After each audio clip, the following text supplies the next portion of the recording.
Здравейте на всички, аз съм Рей Иванко и добре дошли в едно ново видео от поредицата "Помагам на животни сред природата да оцелеят", в което днес ще ви покажа една гугутка, която намерих навън, която най-вероятно или е паднала от високо и се е ударила, или е тежко болна и вследствие на това не е много активна. И днес ще се опитам да й дам малко медикаменти, да видим дали ще се оправи и евентуално, ако се оправи, след няколко дена да я пуснем на свобода. Както виждате, съм си подготвил мултивитамини, имаме и антибиотици, широкоспектърни, за да може със сигурност да помогнат. Отзад имаме спринцовки, в едната съм сложил широкоспектърния антибиотик, който е разтворен във вода, в другата съм сложил витамините. И в третата спринцовка съм сложил малко гранули на котки, разтворени във вода, с които ще се опитам да нахраня гугутката, защото може би даже е гладна. По принцип на тази възраст, вече на която те падат от гнездата, теоретично би трябвало да могат да се хранят и сами, но тъй като те, когато паднат извън гнездото, в началото изобщо не знаят какво да правят, много често не знаят как да ядат, не се нахранват, вследствие на което огладняват и дълго време стоят гладни, което допълнително ги омалмощава, и е хубаво, ако намерите възрастна гугутка, която обаче скоро е паднала от гнездо, въпреки че теоретично може да яде и сама, е хубаво първото хранене вие да го извършите. След това вече може да изложите семенца, просол, жито и така нататък, но е по-добре първото хранене да го извършите вие с помощта на спринцовка, защото най-вероятно ще е твърде омалмощена, за да яде сама от първия път. Преди да изгледате това видео, не забравяйте да се абонирате за мен, да го споделите по социалните мрежи, да ме съветвате как да продължавам с видеята на животни и какво ли още не. А сега се настанете удобно и предлагам направо да ви запознавам с гугутката и да започваме с лечението. Хайде да започваме. Настанете се удобно и да започваме. Ето, това са антибиотиците, това са мултивитамините. Просто съм ги отделил, за да видите за какво точно става въпрос. Тези хапчета са изключително дребни, може би колкото нокътчето на най-дребния ви пръст на ръката, толкова са големи. Те се режат на половина, след което едната половинка се разтваря в бутилка от вода, която трябва да е 500 мл, но вие я напълвате на една трета, слагате половинката вътре, като преди това е желателно да я струшите с нож или с нещо друго, примерно с чук, да стане на прах, за да може по-лесно да се разтвори във водата и да има по-голям ефект. Оставяме тези неща на страни. Мултивитамините, знаете какви са, продават се във всеки зоомагазин, така че дори да не знаете, кажете, че търсите мултивитамини на капки, които се капят в поилките на птиците, и те ще ви дадат. Желателно е по принцип да са за всякакви птици. Тези специално са предимно за папагали. Има и такива, които стават за други птици, но трябва да се допитате по-внимателно. В момента аз просто нямам от другия вид и затова ще използвам тези за папагали. И отделям тези неща на земята, защото те няма да ни трябват. Реално ще им трябват само спринцовките. Увил съм ги много внимателно, за да може да са стерилни. И сега ще махна капака и ще започнем постепенно да извършваме цялото хранене и другите неща, които са нужни, за да може тази гугутка да оцелее. Ето, както виждате, тя е застанала в единия ъгъл и си почива. И сега ние трябва да започваме. Винаги първо започвате с витамините, защото не е хубаво веднага с антибиотици да шокирате организма. Първо се инжектират витамините, като всъщност сега ще видите горе-долу колко голяма е спринцовката. Спрямо ръцете ми си правете сметка, само да я извадя от нейлончетата. И горе-долу, ако спазите стъпките, би трябвало да можете да спасите някое птиче, паднало навън, което сте намерили, да успеете да го спасите успешно. Ето, виждате колко е голяма спринцовката, горе-долу ето толкова. Както виждате, изпълнена е до край. Тук вече може още малко да се изпълни, но не е желателно, защото вече наистина излиза малко извън правилната доза. Ето толкова трябва да е пълна, виждате колко е голяма. Аз не съм ветеринарен лекар, така че честно казано не знам колко точно са големи тези спринцовки, но си правете сметка спрямо дебелината на пръстамето, може да прецените колко са големи и евентуално да се допитате до някой ветеринар и ако трябва да си купите точно такива. Сега ще започна с създаването на витамини. За да направите това, трябва да отворите човката на птичката през основата, което е малко трудно. Обикновено птицата се дърпа малко, но вие трябва да продължавате да настоявате, защото все пак от това зависи нейното спасяване. Ако се дърпа много, както в случая моята гугутка прави, може по някакъв начин да се опитате с другите пръсти малко да я укротите. Не е гаранция, че ще сработи. Понякога има птици, които изключително много се дърпат, но вие трябва да успеете. И когато сте успели вече да отворите човката, внимателно вкарвате това и бавно започвате да го инжектирате. Повтарям, изключително бавно, за да не задавите птицата. Продължавате да инжектирате, докато изпие всичко. Ето по този начин. И след като е изпила всичко, затваряте човката внимателно. Сега оставяме я известно време да се почине, ето по този начин, защото трябва да има известно време разлика преди да продължаваме с антибиотика. Сега ще има известно време да се поеме въздух, да не я шокираме веднага птицата. И след това вече даваме антибиотика и накрая всъщност даваме храната, но тя е най-накрая. Желателно е да изчакате около 3 минутки, за да може витамините, както са попаднали в гушата, да слязат през хранопровода по-надолу и да стигнат към стомаха, за да може да не се препълни гушата и да не се спука. Защото особено при по-малки птици има по-голям риск, ако препълните гушата, да се спука, след което да настъпи може би някакъв кръвоизлив и вследствие на него птицата да умре. Така че е хубаво известно време да изчакате, аз затова изчаквам. И след като мине това време, ще й дам и самите антибиотици. Както казах, аз не съм ветеринарен лекар, няма абсолютно никаква гаранция, че тази птица ще оцелее. Но аз съм длъжен да опитам, тъй като по принцип съм човек, който обича да помага на животните. Имам някакви познания, защото много често съм водил птици на ветеринарен лекар и знам горе-долу какво правят, какво им дават и по какъв начин им го дават. Така че смятам, че може да се разчита в известна степен на мен и да видим дали ще успеем да я спасим.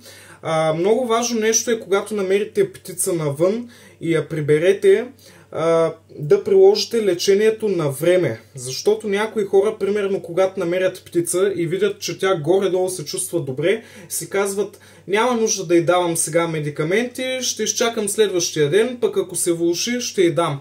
Не, това не е правилно, защото ако чакате да се влоши, ще закъснеете и най-вероятно, ако й дадете твърде късно, не само, че медикаментите няма да помогнат, но най-вероятно даже ще допринесат за по-бързата и смърт. Затова е важно тяхното навременно инжектиране, за да може животното да се чувства по-добре и да успее да оцелее.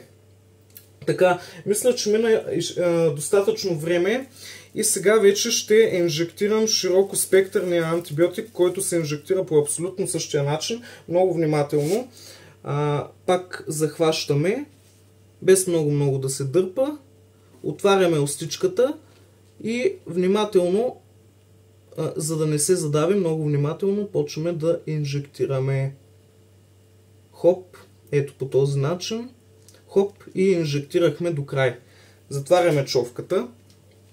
И тук вече е важно да изчакате 5 минути, за да може да има някакъв ефект от този антибиотик. Защото вие примерно сега може да решите веднага да дадете храна, но по този начин ще разредите твърде много антибиотика. Той поначало се разрежда, защото ако го дадете целия, е много силно лекарство и ще навреди, така че той поначало е разреден, но ако дадете и храна в бонус към това нещо, може почти да няма ефект. Затова изчаквате 5 минути, за да може част от него да попадне в организма преди храната да попадне и да започне да действа. Така да се изразя, да има ефект. Така че тук този път изчаквате по-дълго време и след като изтече това време, инжектирате последната спринцовка, която е именно за нахранване, като също да отбележа, когато разтворите котешки гранули във вода, за да нахраните вашата птица, трябва да ги давате изключително внимателно, защото те се разтварят под формата на нещо като пюре. И ако бързате, може да задавите птицата и да я убиете. Така че трябва много внимателно, дори по-внимателно от предните давания да давате, за да не се обърка нещо. Ето сега изчакваме 5 минути да минат. Аз съвсем грубо засичам на ръка. Изобщо не знам колко време минава. Аз трябваше таймер да си взема даже, за да засичаме по-точно, но не се сетих. Така че изобщо не съм в час всъщност колко време е минало, но предполагам, че биологичният ми часовник казва вярно. Ето може да видите как изглежда спринцовката с разтворени котешки гранули вътре. По принцип, по-добре е да давате котешки гранули отколкото хляб, защото хляба задръства корема на птиците, а котешките гранули не. При някои гълъби, някои видове гълъби, да кажем, водят до стерилност, вследствие на което известно време гълъбите не могат да имат поколения, да снасят яйца, но това е временно, този ефект отминава, но поради някаква причина, защото ми е правило впечатление, че примерно имало е случай, домъквал съм някоя друга котка в къщи, да й дам нещо, нали, малко, примерно някакви гранули или нещо на един от балконите си, примерно, които са. И когато оставя малко гранули, ги набарват гълъбите, вече възрастните гълъби, и като почнат да ядат, те ги изяждат, защото им се ослажда. След това няколко месеца не могат да снасят яйца. Но вече след като изтекат тия месеци, те отново започват да снасят яйца. Така че то не е някаква стерилност за винаги, но предизвиква стерилитет при птиците. Просто да си го знаете. Ако вашата птица е яла котешки гранули, да не се чудите защо не снася яйца. А пък ако е мъжка птица, не се чудете и защо не може да оплоди женската. Всичко се дължи на гранулите. Но както казах, ефектът е временен, не са опасни. И по-добре да се дават гранули на пострадали птици, отколкото хляб, защото хляба задръства стомасите. И общо взето, както виждате, той малко се съвземе, взе да отваря малко очите и мисля вече да преминаваме към даването на тези гранули, разтворени във вода. Да видим как ще се получи. И след това, това ще бъде, общо взето, това ще бъде може би за видеото. Тук взе обаче повече да се дърпа. Може би ефекта на антибиотика е почнал да се усеща, т.е. започнало е да настъпва подобряване, макар и доста бързо, но както казах, антибиотиците са силни, така че е нормално да има бърз ефект. Ето сега започваме много внимателно да инжектираме. С това изключително внимателно, както казах.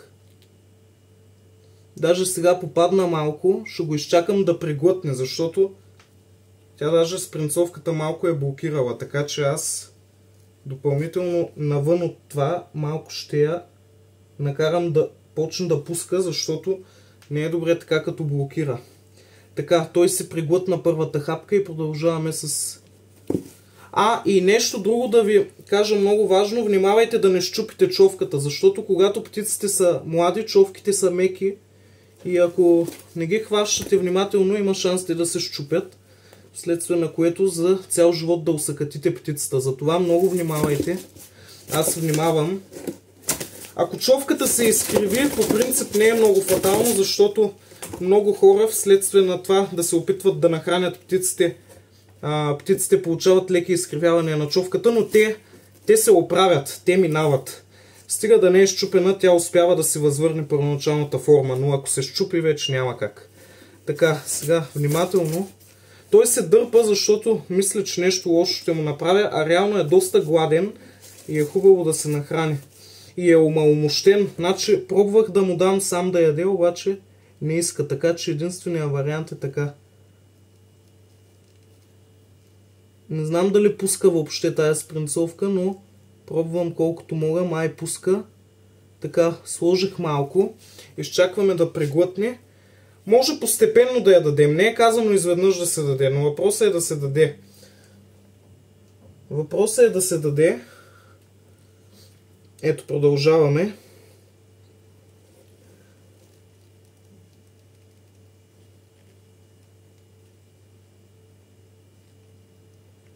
Оп!